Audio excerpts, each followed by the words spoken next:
भक्ति दोष युक्त रंग वाले हम अपने ही रंग में रहते हैं। थोड़ी देर रंग किसी का अगर हमारे ऊपर पड़ा उसे धो के बहा देते हैं, लेकिन हम रहते अपने ही रंग में हैं। दूसरे का रंग, ये होली है, ये होली है। संसार है, अपना अपना रंग डालता है। किसी के अंदर द्वेष है, वो द्वेष का रंग डालेगा, कोई ऐसा अलग अलग रंग डाल रहा है हमारे ऊपर, और हमारे कर्म हमारे ऊपर रंग डाल रहे हैं। लेकिन चढ़े न दूजो रंग, सूरदास की कारी कांवरी, चढ़े न दूजो रंग। ना काम क्रोध लोभ मोह मद मत्सर, नाना प्रकार के कर्मों का परिणाम शरीर भोग, नाना प्रकार की प्रतिकूलता भी नहीं कर सकता।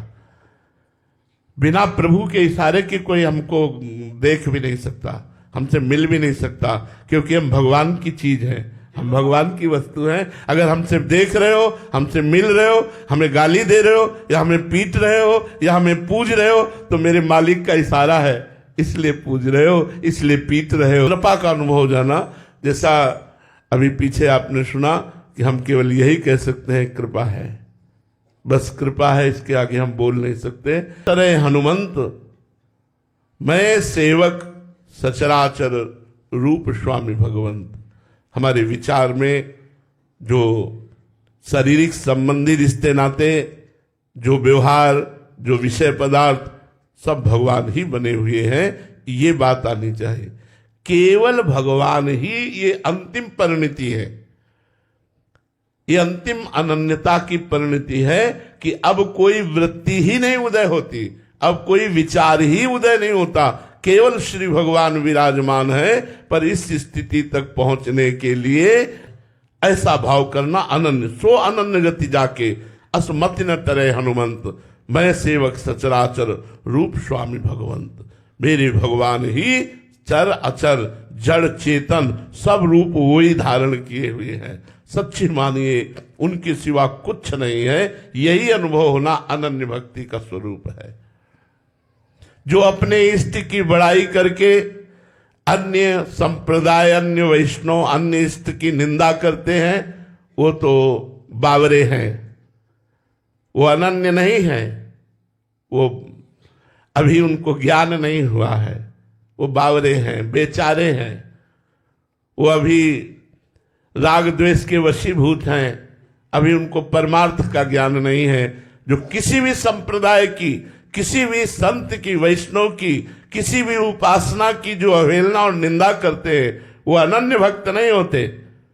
सो अनन्य गति जाके सुमत न टरे हनुमंत, मैं सेवक सचराचर रूप स्वामी भगवंत। चर अचर सब मेरे भगवान के स्वरूप हैं, ये अनन्यता है। प्रशांत कुमार जी गाजियाबाद से। राधे राधे महाराज जी। महाराज जी, एक एकांतिक वार्तालाप में आपने कहा था कि स्वाति की बूंद केले पर गिरे तो कपूर बन जाती है, सांप के मुंह में जहर, सीपी में मोती, और चातक के मुंह में गिरे तो जीवन बन जाती है। महाराज जी, चातक जैसी अनन्यता भजन में कैसे लाएं? गुरु कृपा से। इसमें अपना प्रयास तो है ही, लेकिन प्रधानता गुरु कृपा से है। जब गुरु प्रसन्न तो साहवन कुला, मिटी सकल कल्पित भय शुला। जे गुरु चरण रेन अनुरागी, ते लोकों बेदौ मणभागी। जे गुरु चरण रेन सिर धरहि, ते जन सकल विभव वश करहि। तो हमारी बात हृदय से अगर आप समझ पाओ, जो अपने गुरुदेव की चरणों की उपासना में तन्मय हो गया, वो इष्ट के प्रति चातक भाव रख सकता है, अन्यथा नहीं। जो गुरुदेव का अनन्य उपासक नहीं, वो इष्ट का कभी अनन्य हो ही नहीं सकता है। गुरुदेव की कृपा से ही इष्ट में चातक भाव होता है। इष्ट के नाम, इष्ट के रूप, इष्ट की लीला, इष्ट की एक एक गुणमयी वृत्ति का उपान करता है उपासक। कौन? जो गुरु कृपा पात्र होता है। गुरु कृपा अत्यंत अनिवार्य है। गुरु कृपा ही केवलम। गुरु कृपा मोक्ष का भी स्वरूप, गुरु कृपा है मोक्ष मूलम गुरु कृपा। इसलिए वो बड़े सौभाग्यशाली हैं जो अपने गुरुदेव के चरणों का आश्रय लेकर उनके द्वारा बताई हुई उपासना पद्धति से अपने इष्ट को रिझाते हैं। धीरे धीरे उनमें इष्ट के प्रति ऐसी अनन्यता आ जाती है जैसे हरिवंश महाप्रभु अपने एक दोहे में कहते हैं, रसना कटो जो अन रटो, निरख अन फुटो नैन, श्रवण फुटो जो अन सुनो, श्री राधा जसवैन। किशोरी जू के प्रति, लाल जू के प्रति जो अनन्यता जागृत होती है, उस अनन्यता में वो चातक भाव होता है। राहो को काहू मन ही दिए, मेरे प्राणनाथ श्री श्यामा, शपथ करो तृण छिए, राहो को काहू मन ही दिए। अनन्यता, प्रेम में अनन्यता ही चातक स्वरूप है।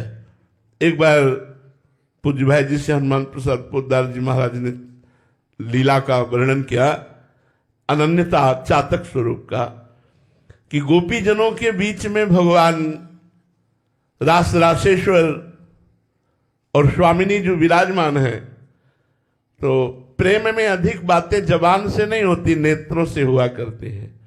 प्रेमियों की अधिक बातें नेत्रों से होती हैं। जो उच्च कोटि का प्रेम होता है वो नेत्रों से बात करते हैं। तो प्यारी जू और प्यारे जू के नेत्रों ने बात की, एकांत में बैठकर कोई रसमयी चर्चा की, इशारा हो गया बातचीत में। सब खोए हुए थे, इतने में ठाकुर जी अंतर्ध्यान हो गए। ये ब्रज लीला की अंतर्गत की बात। हे चतुर्भुज नारायण, आप हम पर ऐसी कृपा करें, मेरे लाडले श्याम सुंदर शीघ्र ही मेरे नेत्र गोचर हो। वही श्याम सुंदर केवल 2 भुजा बढ़ा ली तो गोपी जनों का प्रेम गुप्त हो गया और कहा, हे नारायण, हे हरि, आप कृपा करो और मेरे लाडले श्याम सुंदर मेरे नेत्र गोचर हो, और चली गई। भगवान ने देखा कि कितनी अनन्यता है, केवल 2 भुजा बढ़ा लिया तो इनके अंदर का प्रेम गुप्त हो गया। और जब प्रिया जी उस कुंज में जे ही चरण पधराए तो लालजू ने सोचा 2 भुजा उनको भी दिखाए चतुर्भुज रूप, लेकिन उनकी 2 भुजा अपने आप अंतर ध्यान हो गई, दुर्ज मुरली मनोहर के रूप में ही विराजमान। चातक की तरह अनन्यता, जैसे गोस्वामी तुलसीदास जी कहते हैं, बने तो रघुवर ते का प्रेम, जाके सिर मोर मुकुट मेरो पति सोई, मेरे तो गिरधर गोपाल दूसरो न कोई। जो अपने इष्ट के प्रति अनन्यता आ जाए तभी बात बनती है। ये गुरु कृपा से होगी, इसमें साधन बल काम नहीं करता। या गुण साधन ते नहीं होई। जैसे डर तो नहीं मरने का, लेकिन होश में रहते हैं, हर समय होश में रहते हैं कि हमारा एक एक मिनट बहुत कीमती है, कभी भी आखिरी मिनट हो सकता है। इसलिए हर समय सावधान, निरंतर नाम जप, परोपकार, सर्व मंगल भावना, कहीं किंचन मात्र कोई अमंगल बात ना होने पावे, कहीं आसक्ति ना हो जाए किसी से, कहीं किसी का अपकार ना बन जाए। कोई भी मिनट अंतिम हो सकता है तुम्हारा, सावधान। हम ऐसे हर समय चलते हैं।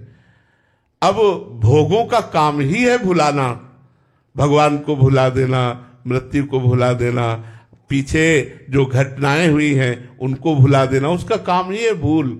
भूल को जो मिटा दे, स्मृति को जागृत कर ले, वही भूत मरे। और ना आत्मा, आत्मा तो अविनाशी है, और पंचभूतों का ढांचा अपने अपने रूप में हो गया। जल का तत्व जल में, वायु का वायु में, आकाश का आकाश में, पृथ्वी का पृथ्वी में, अपने अपने तत्व में मिल गया। मरना क्या है? इस शरीर का राग, ये जो शरीर में हम बैठ गया, मैं पुरुष मैं स्त्री, इसी से इसको छोड़ने में बड़ा कष्ट हो रहा है। यही राग जब अनुराग में बदल जाता है तो मरने से सब जग डरा, मेरो मन आनंद, कब मरी हो कब भेटी हो पूरन परमानंद। वो आनंद मस्ती आ जाती है, मृत्यु का भय नहीं रहता। जब अपने शरीर का राग नष्ट हो जाए तब ये बिना भजन के नहीं होगा। आज महाशिवरात्रि का पावन पर्व है महाराज जी। महाराज जी, महादेव जी का आपके जीवन में क्या भूमिका रहा है महाराज जी, पूरे जीवन में? कैसे वाणी उनकी कृपा का वर्णन करे। बचपन से लेकर के आज तक वही संभाल रहे हैं, भगवान शंकर की ही कृपा से। जिस कुल में जन्म हुआ वहाँ के आराध्य देव भगवान शंकर, शैव उपासना, ब्रह्मचर्य, महावाक्य, काशी का सेवन, काशी से वृंदावन, वृंदावन में प्रिया प्रीतम की उपासना सर्वस्व महादेव जी की कृपा से हुआ है। सब भगवान विश्वनाथ जी की कृपा से हुआ। उस कृपा को वाणी की सामर्थ्य नहीं कि वर्णन कर सके, जैसी कृपा भगवान से। और ये हम निश्चित कहते हैं, जिस पर भगवान शिव की कृपा नहीं है वो कभी प्रेम को प्राप्त नहीं हो सकता, आत्मबोध को प्राप्त नहीं हो सकता। दोनों बातें, जहाँ पर कृपा न करें पुरारी, सो न पाओ मुनि भगति हमारी। जिस पर त्रिलोचन भगवान चंद्रमौलेश्वर